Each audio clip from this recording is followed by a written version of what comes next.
Hello dear students. Last video lecture में हमने hybridisation के कॉन्सेप्ट को डिस्कस किया था।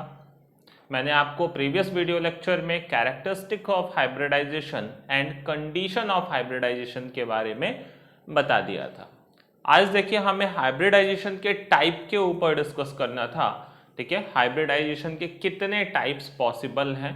लाइक हमने लास्ट टर्न पे बोला था sp, sp2, sp3, sp3d, sp3d2 and sp3dt के बारे में, d3 के बारे में हम यहाँ पे डिस्कस करने वाले हैं। ठीक है, तो हमारा जो हेडिंग है आज का वो है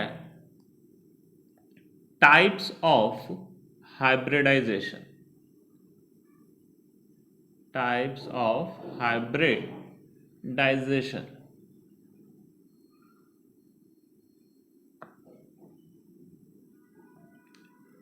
देखिए सबसे पहले हम बात करेंगे sp हाइब्रिडाइजेशन के बारे में। sp हाइब्रिडाइजेशन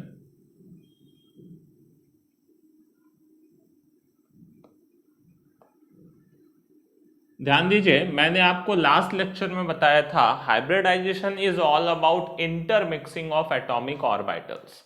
एटॉमिक ऑर्बिटल्स आपस में मिक्स होते हैं और फिर से new set of orbital reproduce होते हैं जो कि नंबर में इक्वल होंगे और जिनकी एनर्जी और जिनका शेप क्या होता है आपस में इक्विवेलेंट होता है। तो देखिए sp हाइब्रिडाइजेशन में क्या होता है, एक s ऑर्बिटल आएगा, ठीक है, s ऑर्बिटल। दूसरा हमारे पास एक pz ऑर्बिटल आएगा, ठीक है। p में कौन सा ऑर्बिटल होता है, यहाँ पे pz ऑर्बिटल होता है, ठीक है। एक s ऑर्बिटल और एक p ऑर्बिटल दोनों क्या होंगे, आपस में मिक्स होंगे। ये दोनों आपस में मिक्स होंगे और फिर से ये नए ऑर्बिटल रिप्रोड्यूस करेंगे, ठीक है, जो कि एनर्जी में इक्वल होंगे और शेप में इक्विवेलेंट होंगे। ये इंटरमिक्सिंग के प्रोसेस को दिखाया है बस हमने कि भाई एक ऐसा ऑर्बिटल आया, उसके साथ एक p ऑर्बिटल इंटरमिक्स हुआ। तो अब देखिए दो नए सेट ऑफ ऑर्बिटल बनेंगे। दो ऑर्बिटल्स अगर मिक्स हुए थे तो जो रिप्रोड्यूस होंगे उनके भी नंबर क्या होंगे, 2 होंगे।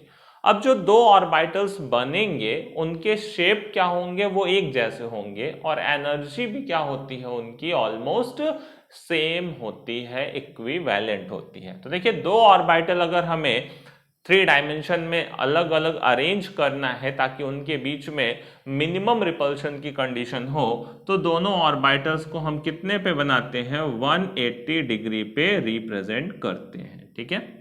ये जो दोनों ऑर्बिटल्स हैं इनको हम कितने डिग्री पे रिप्रेजेंट करते हैं, 180 डिग्री पे रिप्रेजेंट करते हैं। मतलब जो स्ट्रक्चर होता है वो एक तरीके से लीनियर स्ट्रक्चर आता है, ठीक है। लीनियर स्ट्रक्चर यहां से जनरेट होता है। ये इनके बैक साइड के लोब्स बनाए हुए हैं हमने, ठीक है। वो टोटल कितने ऑर्बिटल हैं, टोटल 2 ऑर्बिटल्स है। जैसे मैं एग्जांपल की बात करूं, फॉर एग्जांपल मैं BeF2 मॉलिक्यूल ले लूं, BeCl2 मॉलिक्यूल ले लूं, BeH2 मॉलिक्यूल ले लूं। इन सब में जो हाइब्रिडाइजेशन का टाइप है बेरिलियम के लिए वो sp2 hybridisation, sorry sp hybridisation है, ठीक है। जैसे मैं कोई भी बेरिलियम लेता हूं तो बेरिलियम के पास कितने इलेक्ट्रॉन होते हैं, 4, है ना। कॉन्फ़िगरेशन क्या होगा, 1s2 2s2।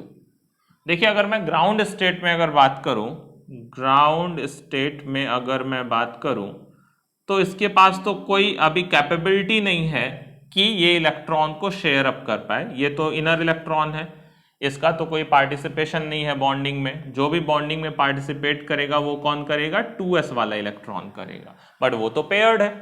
अगर ग्राउंड स्टेट में मैं बात करूं तो 2s के इलेक्ट्रॉन्स क्या है, वो पेयर्ड है, वो तो अभी बॉन्डिंग के लिए कैपेबल है ही नहीं। तो देखिए क्या करते हैं हम, ये 2s वाले इलेक्ट्रॉन को 2p सब शेल में क्या करते हैं, प्रमोट करते हैं। आगे भी सेकेंड एनर्जी लेवल में 2s के बाद 2p तो खाली पड़ा हुआ है। तो अगर मैं इस इलेक्ट्रॉन को प्रमोट कर दूं, है ना, प्रमोशन कॉन्सेप्ट भी मैंने पीछे आपको बताया लास्ट लेक्चर में, तो अगर मैं इसको प्रमोट करके इसको एक्साइटेड स्टेट में लेके आऊं, एक्साइटेड स्टेट में लेके आऊं, तो अब देखो इसके 2 इलेक्ट्रॉन्स अनपेयर्ड पोजीशन में होंगे, एक ये होगा और इधर एक इलेक्ट्रॉन जंप करके या प्रमोट करके आगे चला गया। यहां पे हमने प्रमोशन किया है, बट मैंने आपको लास्ट टाइम बताया भी था promotion is not an essential condition prior to hybridisation. But कहीं कहीं पे अगर हमें बॉन्डिंग की कैपेबिलिटी को इंक्रीज करना है तो प्रमोशन भी साथ में करना पड़ता है। अब देखिए यहाँ पे यही है, इसका एक s ऑर्बिटल आएगा, एक p ऑर्बिटल आएगा, दोनों इंटरमिक्स होंगे और नए सेट ऑफ ऑर्बिटल रिप्रोड्यूस करेंगे। तो ये दोनों ऑर्बिटल मिलके फिर से दो नए ऑर्बिटल बनाएंगे कि जो कि एनर्जी में भी सेम होंगे और जिनका शेप भी क्या होगा, एक जैसा होगा। तो यही हमारा क्या है, एक s और एक p के मिलने से जो दो नए हाइब्रिडाइज्ड ऑर्बिटल बने, इन्हीं को हम बोलेंगे ये sp हाइब्रिडाइज्ड ऑर्बिटल है। ठीक है, sp हाइब्रिडाइज्ड ऑर्बिटल्स हैं। ठीक है, sp हाइब्रिडाइज्ड ऑर्बिटल में एक चीज ध्यान रखिएगा, हम परसेंटेज s कैरेक्टर और परसेंटेज p कैरेक्टर की भी बात करते हैं। लाइक दोनों मिला के 100% है तो sp हाइब्रिडाइज्ड ऑर्बिटल में क्या होता है, 50% s कैरेक्टर होता है, s कैरेक्टर, और 50% क्या होता है, p कैरेक्टर होता है। इसका यूज हम आगे करेंगे, बट अभी परसेंटेज समझिएगा कि भाई टोटल 2 ही ऑर्बिटल्स थे तो उसमें एक का इंडिविजुअल परसेंटेज कितना होगा, s का भी 50% होगा और p का भी 50% होगा। मतलब जो भी sp हाइब्रिडाइज्ड ऑर्बिटल होंगे उसमें 50% s कैरेक्टर भी आएगा और 50% p कैरेक्टर भी आएगा, क्योंकि भाई किन के मिलने से बना है, एक s और एक p के मिलने से वो बना हुआ है। बात समझ रहे हैं। और इनका शेप याद रखिएगा, कैसा स्ट्रक्चर होता है, ज्योमेट्री कैसी होती है, लीनियर होता है। जैसे ये सब के सब लीनियर है ना, BeF2 BeCl2 BeH2। अब भाई ये बेरिलियम के हाइब्रिडाइज्ड ऑर्बिटल हो गए। अब जिसको भी बॉन्डिंग करनी है, दो फ्लोरीन को करनी है तो आके साथ इनके साथ शेयर अप करे, दो क्लोरीन को करनी है तो इनके साथ आके शेयर अप करे, दो हाइड्रोजन को करनी है तो इनके साथ आके शेयर अप करे। अब वो हाइब्रिडाइज्ड ऑर्बिटल बॉन्डिंग के लिए ज्यादा बेटर है as compare to unhybridised orbitals.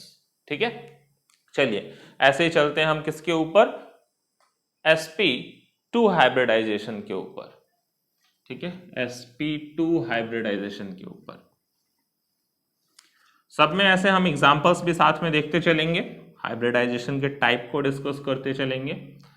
ठीक है, देखिए सेकंड नंबर मैंने कहा sp2 हाइब्रिडाइजेशन।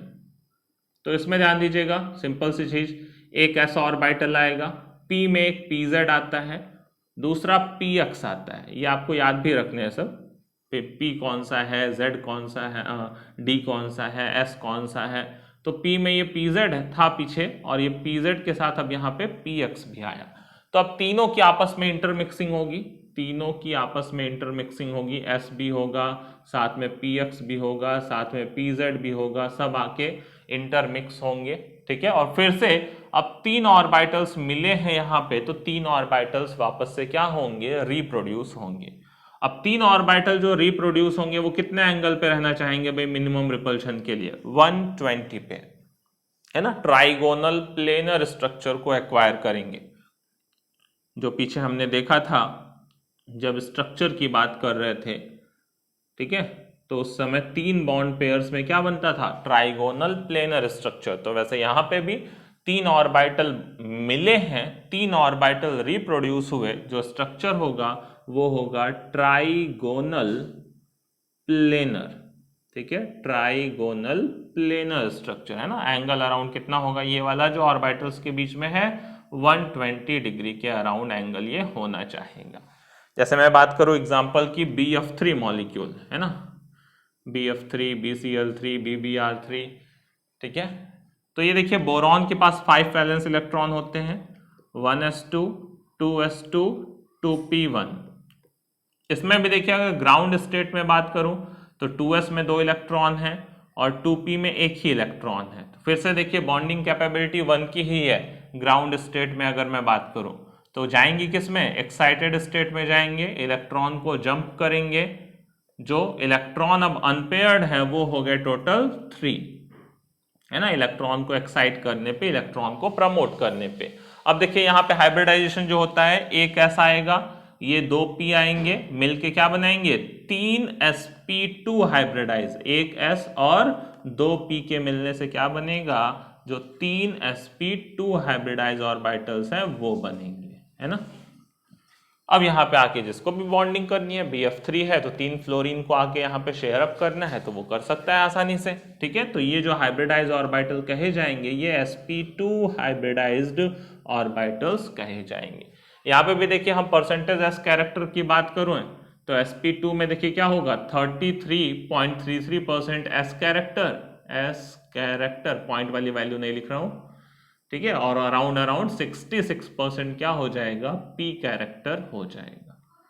ठीक है, क्योंकि टोटल 3 ऑर्बिटल है, उसमें एक एस है 2 पी है, तो 33% S character and 66% P character वहां पे प्रेजेंट होगा।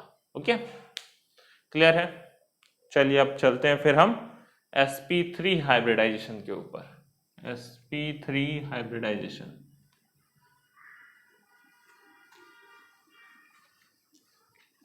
अब देखिए वहां पे तीनों पी आ जाएंगे, pz आया था, px आया था, py भी आ जाएगा, है ना। p के सबशेल में 3 ऑर्बिटल्स जो हमने पढ़े हुए हैं। तो थर्ड हमारे पास है sp3 हाइब्रिडाइजेशन। तो देखिए एक ऐसा ऑर्बिटल आएगा, साथ में pz आएगा, pz साथ में px आएगा, साथ में py आएगा, py आएगा, सब मिलके एक साथ इंटरमिक्स होंगे। ठीक है, ये s हो गया, ये pz हो गया, px हो गया, py हो गया, ये सब आके इंटरमिक्स होंगे। टोटल कितने ऑर्बिटल रिप्रोड्यूस होंगे, 4 मिले थे तो फिर से 4 बनेंगे। अच्छा, 4 ऑर्बिटल कितने एंगल पे रहना चाहेंगे, किस शेप में रहना चाहेंगे। ठीक है, टेट्राहेड्रल, सबको पता है कि भाई 4 बॉन्ड पेयर्स को या 4 ऑर्बिटल्स को आपको अरेंज करना है तो किस शेप में, 3 बॉन्ड नीचे की तरफ एक ऊपर की तरफ बनना पसंद करेगा और ये शेप होगा टेट्राहेड्रल शेप। ठीक है, टेट्राहेड्रल। sp3 हाइब्रिडाइजेशन मॉलिक्यूल का एग्जांपल बात करें तो मीथेन हो गया, CH4 ले लें, है ना, CCl4 ले लें। इसके अलावा देखिए अमोनिया में भी sp3 हाइब्रिडाइजेशन होता है, वाटर मॉलिक्यूल में भी sp3 हाइब्रिडाइजेशन होता है। ये सब sp3 हाइब्रिडाइज मॉलिक्यूल्स हैं। ठीक है, नॉर्मल से सिंपल से कार्बन की बात करें, 6 वैलेंस इलेक्ट्रॉन्स होते हैं, 1s2 2s2 2p2। यहाँ भी देखिए प्रमोशन करना ही पड़ेगा। ग्राउंड स्टेट की बात करूंगा तो 2s में 2 इलेक्ट्रॉन है और 2p में भी 2 इलेक्ट्रॉन है, तो इस समय बॉन्डिंग कैपेबिलिटी 2 की है, बनाना 4 बॉन्ड है हमें यहाँ पे। तो एक्साइटेड स्टेट में जाएंगे तो एक इलेक्ट्रॉन जंप किया हमने आगे, है ना, तो ये इलेक्ट्रॉन जंप होके कहाँ पहुंच जाएगा, ये p ऑर्बिटल में पहुंच जाएगा, ये वाला इलेक्ट्रॉन जंप करके। तो प्रमोशन के बाद हमारे जो 4 वैलेंस इलेक्ट्रॉन्स थे वो क्या हो गए, अब यहाँ पे अलग अलग बैठे हुए हैं, है ना। अब इनके साथ हम आसानी से शेयरिंग कर सकते हैं, बट उसके पहले हमें करना होगा हाइब्रिडाइजेशन। एक s और 3 p के मिलने से जो नए सेट ऑफ ऑर्बिटल बनेंगे उनको हम क्या बोलेंगे, वो sp3 हाइब्रिडाइज्ड ऑर्बिटल्स हैं। ठीक है, 4 न्यू ऑर्बिटल्स यहाँ से रिप्रोड्यूस होंगे, वो सारे ऑर्बिटल्स क्या कहे जाएंगे, sp3 हाइब्रिडाइज्ड। ठीक है, अब यहाँ पे भी परसेंटेज कैरेक्टर की बात करूं, परसेंटेज एस कैरेक्टर कितना होगा sp3 के अंदर। ठीक है, परसेंटेज एस कैरेक्टर वो होगा देखिए 25%, टोटल 1 पार्ट है 4 के अंदर, टोटल 4 ऑर्बिटल्स है ना, उसके अंदर क्या है, एक s है। और परसेंटेज p कैरेक्टर क्या हो जाएगा, 3 पार्ट तो किसका है, p का है, परसेंटेज p कैरेक्टर 75% हो जाएगा। बात समझ रहे हैं। ठीक है, तो ये आपका एग्जाम्पल है sp3 हाइब्रिडाइजेशन का। चलिए आगे देखते हैं sp3d हाइब्रिडाइजेशन क्या है। sp3d हाइब्रिडाइजेशन जिसमें d ऑर्बिटल भी पार्टिसिपेट करेगा।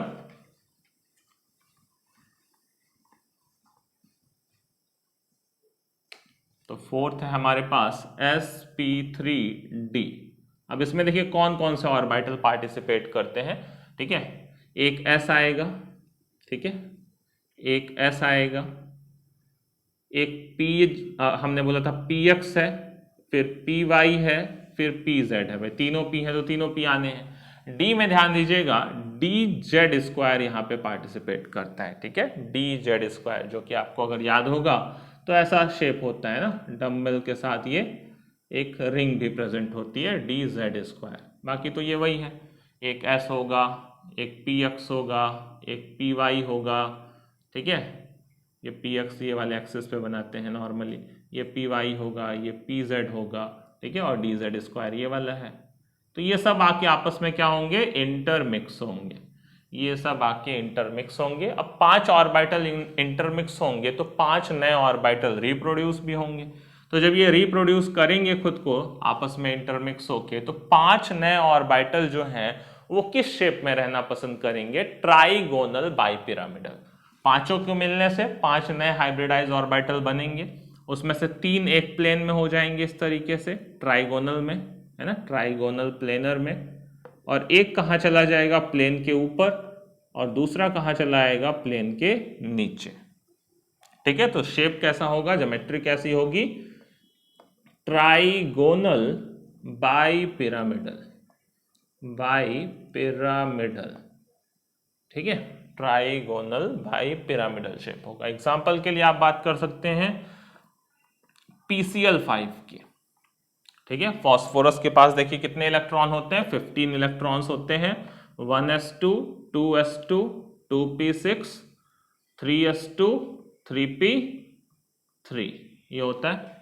तो इसके वैलेंस शेल में देखिए कितने इलेक्ट्रॉन है, 3s में 2 इलेक्ट्रॉन है और 3p में 3 इलेक्ट्रॉन है, ठीक है। यहाँ पे देखिए इसकी बॉन्डिंग कैपेबिलिटी कितने की है, ओनली 3 की है, बट बनाना तो उसको 5 बॉन्ड है, तो मतलब ये वाला इलेक्ट्रॉन एक्साइट करके किस में लेके जाएगा, 3d में लेके जाएगा, समझिएगा, आगे 3d खाली है, 3 में 3s भी होता है, 3p भी होता है, 3d भी होता है ना, ठीक है। तो मैं इसको थोड़ा पीछे की तरफ करके लिख लो, थोड़ी सी जगह की यहाँ पे रिक्वायरमेंट है।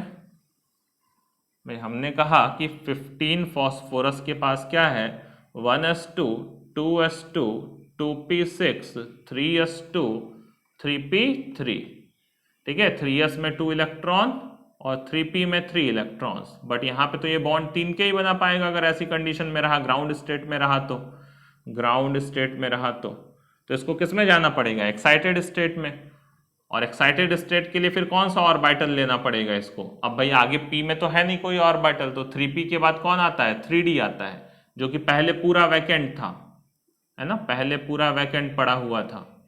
अब उसमें ये वाला जो इलेक्ट्रॉन है वो जंप करके चला जाएगा, और यहाँ देखिए एक्साइटेड स्टेट में क्या हो जाएगा, इसमें 1 इलेक्ट्रॉन बचेगा, इसमें 3 थे ही, है ना, 1 2 3, और इसमें 1 इलेक्ट्रॉन अब d में आ जाएगा, ठीक है। ये अब सब मिला के देखिए, ये जब ऑर्बिटल हाइब्रिडाइजेशन करेंगे तो एक s 3p और एक d के मिलने से कौन सा हाइब्रिडाइजेशन होगा, sp3d हाइब्रिडाइजेशन होगा।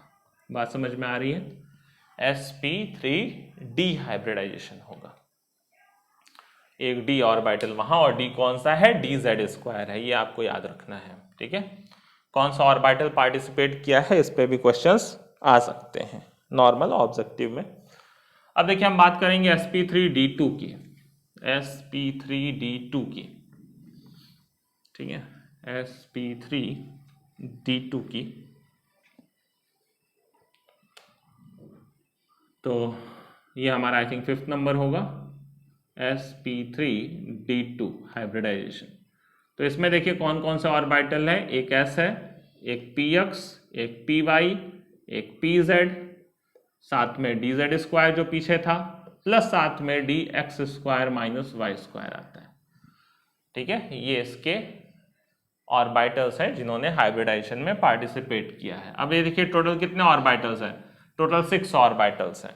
तो 6 ऑर्बिटल्स जब आपस में इंटरमिक्स होने के बाद रिप्रोड्यूस करेंगे खुद को, तो देखिए ऑक्टाहेड्रल शेप में जाएंगे, 4 ऑर्बिटल एक प्लेन में रहेंगे, ठीक है, एक ऑर्बिटल प्लेन के ऊपर, एक ऑर्बिटल प्लेन के नीचे, ठीक है, ये 4 ऑर्बिटल एक प्लेन में है ना। ये कौन सी ज्योमेट्री होती है, ऑक्टाहेड्रल, ठीक है, ऑक्टाहेड्रल शेप में रहेंगे। जैसे एग्जांपल लेना चाहें तो SF6 बोल सकते हैं, ठीक है, एग्जांपल SF6, है ना। तो यहाँ पे देखिए क्या है, सल्फर के पास 16 इलेक्ट्रॉन्स होते हैं, 1s2 2s2 2p6 3s2 3p6, 3d इसका खाली बचा हुआ है, देखिए 3s में 2 इलेक्ट्रॉन है ना, यहाँ 3p4 हो जाएगा ना, ठीक है, ये होगा। 3p में कितने हैं, 4 इलेक्ट्रॉन है, 1 2 3 4। यहाँ देखिए 3d पूरा खाली बचा हुआ है, तो अब ये 3d में इलेक्ट्रॉन को अगर मैं जंप करूं तो ये वाले को भी और ये वाले को भी, भाई तभी तो 6 की बॉन्डिंग कर पाएगा ना, अदरवाइज अभी तो इसके पास बॉन्डिंग कैपेबिलिटी तो ओनली 2 की है। ग्राउंड स्टेट में अगर मैं देखूं तो केवल 2 ही बॉन्ड बना सकता है। एक्साइटेड स्टेट में जाएगा तो क्या करेगा, ये इलेक्ट्रॉन को जंप करा दिया एक इसमें का, एक ये p वाला भी इलेक्ट्रॉन जंप करा दिया इसने, और बच गए अब इसमें d में 2 अनपेयर्ड इलेक्ट्रॉन्स, है ना, 1 2। तो ये देखिए सबको एक s 3p और 2d को मिला के sp3d2 हाइब्रिडाइजेशन यहाँ पे हो जाएगा। ठीक है, क्लियर है, बात समझ में आ रही है? ओके, अब देखिए एक लास्ट देख लेते हैं sp3d3 हाइब्रिडाइजेशन, sp3d3 हाइब्रिडाइजेशन।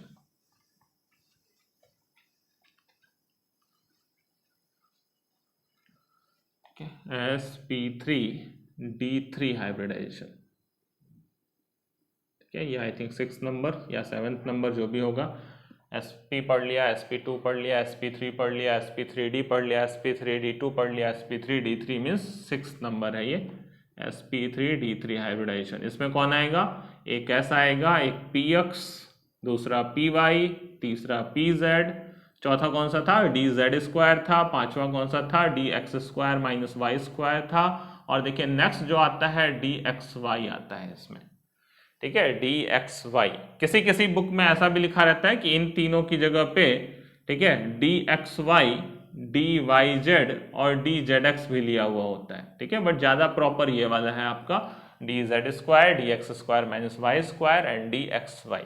ठीक है, तो अब देखिए टोटल 7 ऑर्बिटल्स मिले हैं, और 7 ऑर्बिटल्स के मिक्सिंग पे 7 ऑर्बिटल्स वापस से क्या होंगे, रिप्रोड्यूस होंगे, और वो किस में जाएंगे, पेंटागोनल बाइपिरामिडल में। ठीक है, एक पेंटागन बनाएंगे और एक ऊपर से आएगा, एक ऑर्बिटल नीचे से आएगा, तो ये किस में जाने वाले हैं, किस शेप में, पेंटागोनल बाइपिरामिडल में, जैसे लाइक IF7। ठीक है, पेंटागोनल बाइपिरामिडल। ठीक है, मैं एग्जाम्पल की बात करूं तो IF7 मॉलिक्यूल। ठीक है, IF7 में आप चाहें तो देख सकते हैं sp3d3 हाइब्रिडाइजेशन होगा। आयोडीन के मॉलिक्यूल को यहाँ पे भी हमें क्या करना पड़ेगा, प्रमोट करना पड़ेगा, लाइक प्रीवियस एग्जाम्पल्स। ठीक है, इसके अलावा भी देखिए बहुत सारे टाइप के हाइब्रिडाइजेशन होते हैं, लाइक dsp2 भी होता है एक, जिसमें इनर d ऑर्बिटल पार्टिसिपेट करता है, d2sp3 भी होता है, इसमें भी इनर d ऑर्बिटल पार्टिसिपेट करता है, और भी इस तरह के बहुत सारे हाइब्रिडाइजेशन होते हैं, बट वो हमें 12th में पढ़ना है। 11th के लिए ये टोटल 6 टाइप ऑफ हाइब्रिडाइजेशन ही क्या है, हमारे लिए इंपॉर्टेंट है। ओके, तो यहाँ के आगे फिर बात करते हैं नेक्स्ट वीडियो लेक्चर में। तब तक के लिए पढ़ते रहिए, ऑल द वेरी बेस्ट।